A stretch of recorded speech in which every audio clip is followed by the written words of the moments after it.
Gaze reading where the greats drop by. Trendy authors tell us all the who, what, and why. Anyone can listen, cause we're spoiler free. Gaze reading, from Pulitzer stars to book club picks, where the curious minds can get their fix. So you say you're not gay, well that's okay. There's something for everyone. Gaze reading. Hello and welcome to Gaze Reading. I'm your host, Jason Blitman, and today is a special bonus episode because, of course, it is the 15th of the month, which means we are announcing next month's Gaze Reading book club pick. And I am so thrilled to share that the October pick is Middle Spoon by Alejandro Varela. And you could learn more about joining the book club at the link in the Instagram bio and at the link in the show notes. And don't worry, this conversation is completely spoiler-free, so you don't need to worry about whether or not you've read the book. You can still listen and enjoy no matter what. I hope you'll join us over on Allstora for the October book club. All right, and now here's my conversation with Alejandro Varela. This episode is dropping on September 15th. The book is on shelves. But more importantly, I am thrilled that it is the October Gaze Reading book club pick. So here you are today as both a pseudo guest gay reader, but you're also my book club pick. And I just have so many things I can't wait to talk to you about. Please, I'm ready. And also, welcome. September 15th, happy birthday to my mother. Happy birthday to Alejandro's mother. I hope you're listening, Mom. She will be. Before we start talking about your fantastic book, Middle Spoon, I want to learn a little bit more about you. So here are some of our new guest gay reader questions. If the chapter of your life that you're in right now had a title, what would it be? Man, you're going to hate this one. Why? Middle Spoon. This is the moment of this book title.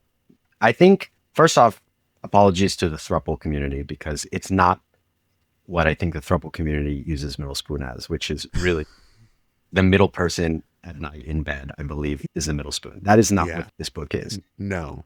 But I still feel very much what I was trying to accomplish in that book and where I am in my life. The parallels, I wouldn't say they're uncanny because it was intentional. But it really is about exploring this middle generation, whether it's about income or immigration status or skin color or parenting versus being a child. And even then just dealing with multiple relationships or unconventional romantic relationships. So in that way, I'm living the moment. The story is fiction, but in my life, I think of myself as dealing with a lot of that. So Middle Spoon. It's your Middle Spoon chapter. It's my Middle Spoon chapter. Yeah. Okay. And if you were to title your memoir, what is the chapter Middle Spoon is sitting within? A Children's Guide to Heartbreak. A Children's Guide to Heartbreak. I'll be honest, it was an early title for this book. Really? And it was this idea that we spend, now this is very public healthy, but that what happens to your brain happens early, and it really is like the jaws of life to change it. It's like it's a record with a scratch on it that gets mass produced with that scratch. It's really hard to undo that, if at all. There are ways, there are interventions in this life, but I spend a lot of my brain power thinking about how to undo patterns and ideas and thoughts and things that were forged early on in my life, or that continue to be forced upon us by the press, by capitalism, what have you. Society in general. Yeah. So the constant undoing of it is something that fascinates me. And that's what I was referring to with the Children's Guide to Heartbreak. Like how could I write something that a younger version, not of myself, but of anyone, could be like, oh, okay, this is how you communicate. This is how we overcome a lot of the stigma and the taboos and the stress that come with them. You say this is going to sound very public healthy. For the listener who hasn't had a moment to read your bio, that is because you have a master's degree in public health. That's right. So after college, I took a couple of years to work in education, and then I went to public health school, not knowing very little about public health was. And when I left, It was like, oh, this should be the 5th year of high school for everyone. It's such a Mm. way to see society that you can't undo. It's a lens, and then you put it on, and then it's like the Matrix. You never see anything the same way again. You don't see people's actions so much as you imagine their histories and why they're doing the things that they do and why we behave the way that we behave and what it would take for those behaviors to change. That is what public health studies teach you, and I just feel like a better person for knowing that. But it also affects how and what I write about and how I write about it. You said it should be everyone's 5th year of high school. And you just articulated some of your takeaways from it. But if you could even be more succinct, is it because it helps focus the way you see the world? Because we spend a lot of time in the weeds in society fighting over downstream issues when we should be talking about the upstream reasons. We spend a lot of time telling people how to behave when we don't, without thinking of the circumstances that cause people to behave the way that they do. And so public health takes the lens, it pulls the lens out. It's so interesting to hear this segueing right into talking about the book, because it feels like that. I'm sure you could have written the book otherwise, but it feels like it was that experience that encouraged the book or informed the book. yeah, absolutely. I think Yeah. can I ask, have you ever had to deal with grief of any kind? I have. I have. And have you ever had heartbreak in your life? Romantic heartbreak? Have. Okay. Yeah. And so you probably know that sort of grief and other types of grief can be all consuming. And it can be very difficult to function in the world when you have this sort of ghost on you that no one can really see or feel, but you're feeling it and you're Yeah. living with it all the time. You still have to function. You still have to be a parent and a member of society and go to work. And there is no leave of absence for heartbreak, right? And yet so many people have gone through it. Mhm. And when I was writing the book, I interviewed dozens of people just randomly. And I'd be like, have you ever had heartbreak in your life? And the way those emotions came to the surface for every person that I talked to, people who have been happily married for 25 years still remember just that devastation, like walking down the street crying, like not being able to hold it together. And I didn't realize that so many humans had experienced this. And so I started to imagine that we're all doing this, but we're all worried about all the things that are happening in life right now. We're worried about the state of democracy, about Sudan, Gaza, Yemen, you name it, we're worried about it, but we're also nursing broken hearts. And to make things worse, people in those situations are nursing broken hearts. Right. And so I was just fascinated by that idea that we as humans have to juggle all of it. And so for the listener who has not had a chance to pick it up yet, what is your elevator pitch for Middle Spoon?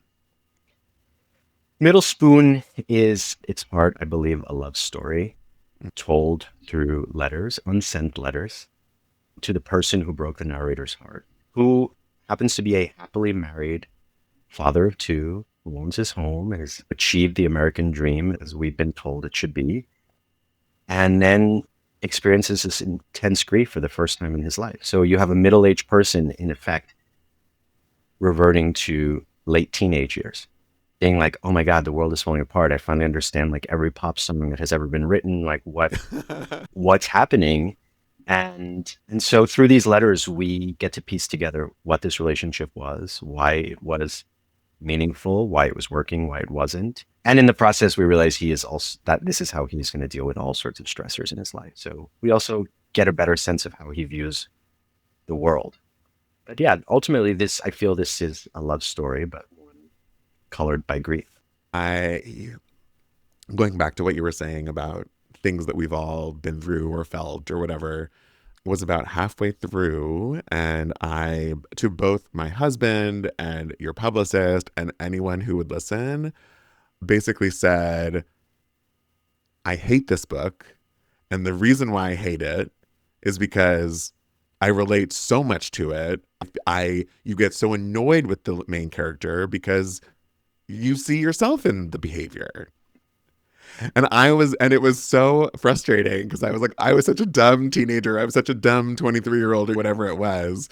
And Obviously, I didn't actually hate the book. Otherwise, I wouldn't have chosen it for my book club. I loved the book, but it was one of those things where it's like I wanted to throw it against the wall because I so deeply saw myself, but also I think it is such a universal story of what we all go through when we're grieving something, regardless of what it is, and how we behave.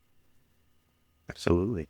And I think that was the shock of it. I was going through a rough moment in my life, and I was imagining everyone around me going through that rough moment. Like I started to have this tremendous empathy for everyone around me. Yeah. And I considered myself I always thought I was a pretty empathic person, but I was like, oh my God, that's maybe why this person is behaving this way. And maybe that's why this person behaves this way. And maybe that's. So I wanted to write something that everyone could relate to. And I don't write that way. I don't always think who's my audience. That's not me. I want as many people as possible to be able to understand and relate to the things that I write. But this time I thought grief is pretty universal. Yeah. Heartbreak is universal. So it's interesting because yes, it is super universal. Yes, it is super relatable, except it is also not. Right. This, in the context of this book, it is within the package of this polyamorous relationship, which I think is tremendously taboo. It is so complicated and fraught with, I think, lots of confusion and feelings, etc. And there are so many things that I underlined in the book or highlighted or starred or whatever. Some of that was for me personally. Some of it was for me to share with you right now. Some of it was to say to my husband. Some of it was, there was so much to take away. But one of the things right now that I think is like at the heart of the book is no one imagines their life taking several deviations from the norm. And that is said in the book. And I think is such a great, really baseline of what we're talking about here. Part of the grief isn't just grieving the loss of a relationship, but it's the grief of what you expected your life to look like to not be that way. Yeah. Thanks for that question or that comment. Wait, did you want to ask something? So my follow-up was going to be, where did the sort of putting this in the package of polyamory come from? I'm going to have to give some credit to George Michael. Let's put it out there. I heard an interview recently, or my understanding of why. He gave an interview recently and said something that suddenly seems so obvious to me, but I hadn't thought about it exactly this way. He was being asked about gay culture, and he was pretty much bemoaning the circuit party scene and how we had become so vapid or superficial. And this is in the 90s or whatever. It was a little judgy, but it was coming from a place of love because he was saying as a community, we're beautiful and important and artistic and blah, blah, blah. And the interviewer said, why is the queer community or the gay community they didn't use queer, so artistic, which is a stereotype. But his argument was that if from an early age, you're asked to question such a basic tenet of society, of the way we're supposed to think, that a boy goes with a girl and they stay together forever.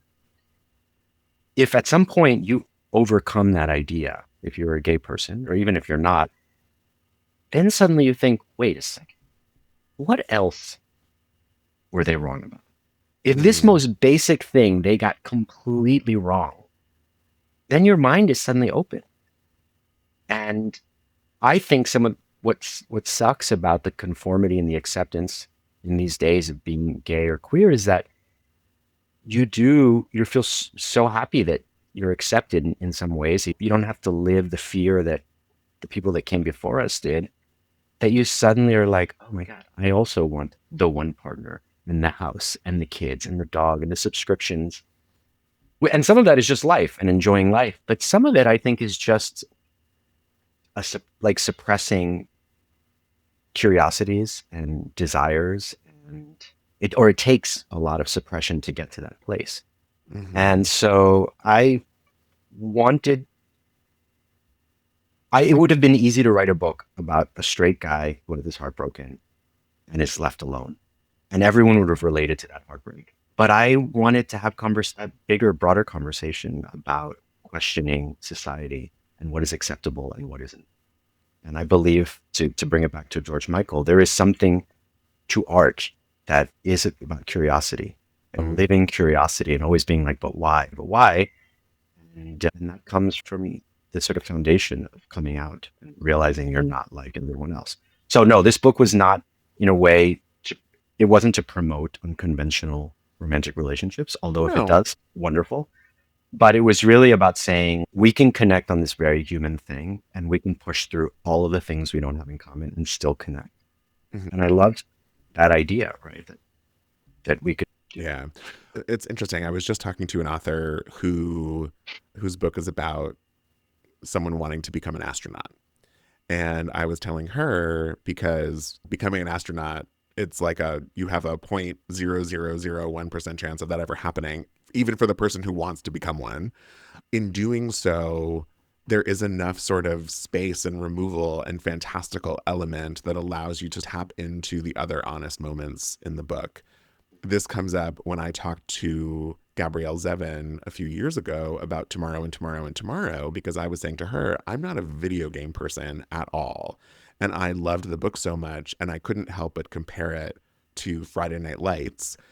I couldn't even tell you a rule in football. And like, maybe I could throw out some words like touchdown, but I loved that show so much because there was this buffer, or she explained to me that she thinks it's because there's this buffer of, you don't feel so deeply rooted in the story that you have the space to be able to have a deeper, meaningful relationship with the characters.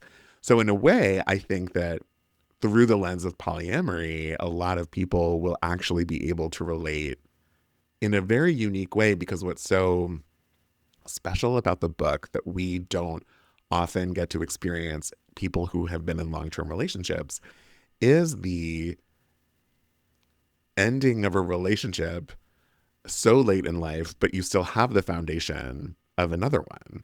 And so as an adult, you're grieving the loss of a young, in quotation marks, relationship, it's such a unique experience to have and to think about.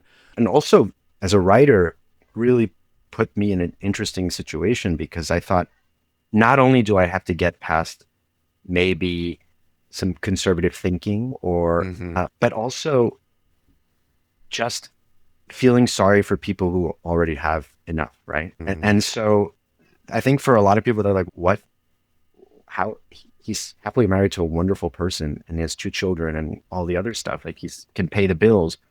And so I was writing with that mindset, thinking I have to get past that hurdle as well, and write this in a way that they can really connect to, and then maybe also come away with a better understanding of the unconventionality of the situation. Yeah.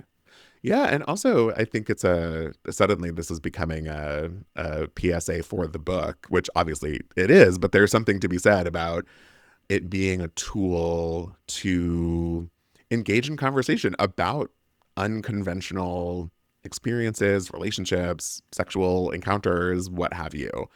Another quote in the book is, when I was 30, I thought polyamory was an untenable extravagance for unserious and possibly degenerate people. To the person who saw the announcement that this is the October Gays Reading Book Club pick, and they're in the club and they're like, polyamory is this thing that's an untenable extravagance for unserious and possibly degenerate people, what would you say to that person who's like anxious about picking up the book or feels like it's not going to be for them? I would say that it's fun to be challenged when you're reading. I consider it a pleasure to be in a space where I'm forced to confront or think about things that I would otherwise avoid in my everyday life, and in the safety of like my brain and in my living room. Yeah. And I consider that, oh God, this is so full of myself, but a little bit of a service as a writer to be able to say, hey, let's grapple with these things on our own. I'm not going to call you into a public square and ask you to answer questions. Just think about these things. And I also try to write characters who are growing on the page too, so that it doesn't feel like, there's a balance to the lecturing. There's a balance to all the information that I put on the page. There's a kind of, I'm human too, the narrator is saying, I'm also figuring this out. And I think if you put vulnerability on the page, it makes the reader vulnerable. And so it's really important for me to always be vulnerable on the page. That's where I see it. And I would also say that I heard someone say this recently. In fact, it was Anna Gasteyer, the SNL alum, Broadway and Broadway star. And she said, she came to Fire Island and she said something to the effect of, it's weird. It's always weird until my friend does it. Until your friend does it, it's weird. And in a way, I write things that I hope make you feel that relationship. Like, that was so weird until I saw someone go through it.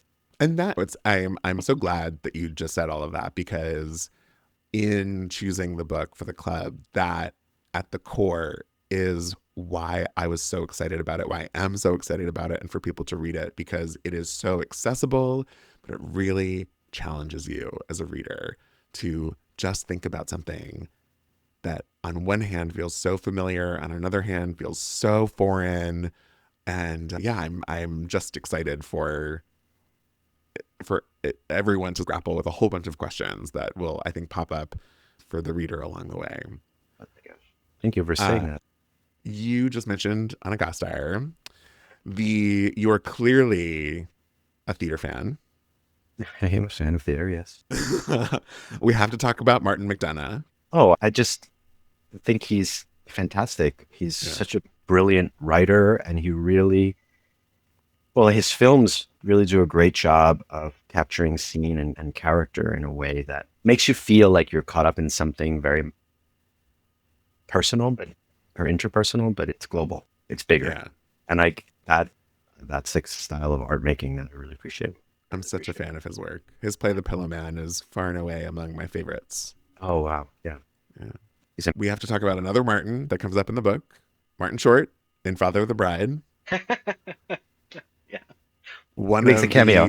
He makes a cameo. Again, I don't need to give any context, but one of the best, absolutely one of my favorite movies of all time. Father of the Bride, both parts 1 and part 2. You're clearly a fan of the movies? I am a huge fan. More of 1 than of 2, but I love both. Fair. And I think I meant it when I said these unsung heroes over the years. Martin Short is getting his flowers right now. And we're all happy about that. Even those of us who, don't know. Even though we've been in Camp Martin Short for so long. Yeah, we are happy. I mean, the same is true for Parker Posey. Yes, absolutely. And it does make you think, and Percival Everett, if we're leaving the genre. It's nice when it happens, and it can. If all goes well, it'll happen in a lifetime. When we're still rooting for Alfre Woodard, it's going to come for her soon. Yes. But oh my God. But yeah, Martin Short, to me, really pop culture is such a barometer, not just for this narrator, but for me too. Grew up measuring myself at the popularity contest, really. And so you just start to measure yourself against what you read and hear. And then you see these standards that they have, award shows. And then that becomes a part of your lens too, or at least mine. And then you're like, wait a second, why are these people getting ignored all the time? And anyway, everyone knows comedy doesn't get the attention that it should, or the love. And Martin Short is one of those people. And his Hans is ridiculous and brilliant. And the Party Cooper song, everything about it is so good. And then, of course, I know that you like part 1 more, but in part 2, there's the baby workout. It is just he's so great. Good. He's really good. And that's my pitch. And this is in the book. I don't want to give too much away, but that is my pitch for the Oscar for Best Featured Work. Yes. After 100%. Supporting. Some people may have felt that Martin wasn't in it long enough or didn't carry enough sort of emotional weight in the book, but his presence really lifts the film. Yes, 100%. The other pop culture theater reference that comes up that I cannot avoid talking about is Alex Ripley and Emily Skinner in Sideshow the Musical. Talk about a deep cut. Ran on Broadway for 3 months. It's funny. I didn't see the musical and I haven't read it, but I remember a moment and I remember the Tony Awards and I remember reading about it. Yeah. And I do love this idea that art can be collaborative, right? And I do think Tom Hulce should have won the Oscar with F. Murray Abraham for Amadeus. They should have won it together. They needed each other. One was not more important than the other. And so I love to think of a world in which art is, or performances and creation is collaborative, which is why when the two guys who did Everything Everywhere All at Once won the Oscar together, that happens periodically. Yeah. And these categories that are thought of as very individualistic, you're like, whoa, two directors? That's wild. And that they won, that was pretty cool. And circle it back to the book, our narrator, who this hasn't come up yet, but our narrator is unnamed, which is why we haven't referred to him by a name. But our narrator cannot be the person that he is without his husband. They would win the award together, even though he's the protagonist of the book. So it is this symbiosis circling around the middle spoon. Yeah. And I think, gosh, the husband character I feared would be really difficult for the reader. Because when we talk about unconventional relationships, open marriages, polyamory, I think the people who are skeptical often put themselves in the place of that husband. And they're like, I wouldn't take it. I would feel mistreated. I would feel rejected. And this guy's handling it so well. Yeah. And I think I wanted to talk about the fact that that husband exists in this world. There are people who don't operate from a scarcity mindset when it comes to love. Yeah. And I think something I'm thinking about a lot all the time is how we only live once, how we're only alive for a short amount of time, how the world is big and there's a lot of love to go around. And it gets interesting and complicated. And this book asks a lot of those questions and challenges, some thoughts. And I'm so excited for everyone to read it. Middle Spoon by Alejandro Varela, out now, but also join the Gaze Reading Book Club through Allstora. You could check the link in the show notes and in the Instagram link tree. Before I let you go, what are 3 words that you would use to describe the book?